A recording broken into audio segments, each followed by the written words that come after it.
And Gary's going to take big pieces, small pieces. Big and small pieces we found, Really? and it wasn't easy to find. By the way, it was underneath rubble and buried, like really deep. And the rubble, by the way, this is why I'm really grateful to my then self for taking good notes, because the rubble was important because I didn't understand it. Tyler told me that it was disintegrated cans, aluminum cans from the 1950s. After they excavated the craft, they didn't want anybody else out there looking for this stuff. But my editor of the book is my Oxford editor. So she said, "This is weird, Diana. You can't put this in there. Like, why would there be rubble out in the middle of the desert?" And I said, "Well, you're right. It is weird, but we have to keep it in there because we don't know." So what is that all about, right? Did they put the cans there to mess with people with the usual metal detectors?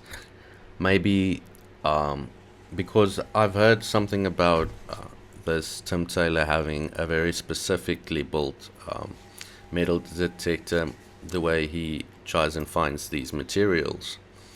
So I think what happened, and I'm probably wrong, I don't even know. They put a layer of these tins that they ate, garbage, whatever, right, human remains, on a layer above where this material was excavated and taken out and shipped off to Northrop Grumman, right, or wherever.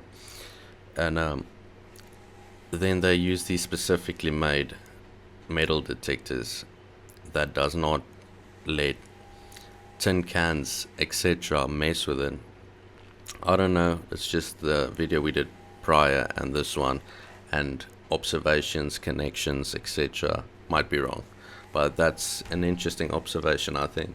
You're seeing it. And You're holding it. do you have to dig? How far? You going 10 feet down, 6 feet down? How far down do you go to find these pieces? Yeah, so Gary goes down, it looks like 3 feet down. 3 feet down. So he spends almost all day at this one rock because Tyler had configured the metal detectors to identify this stuff. Interesting. Cut out the He knows noise. what he's doing. Yeah. What kind of metal is it?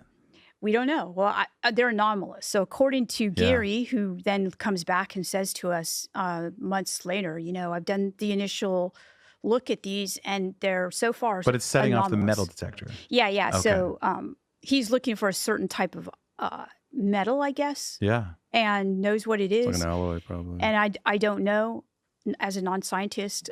Is it light? Is it The metal? Yeah. Yeah. It's super light. It's super light.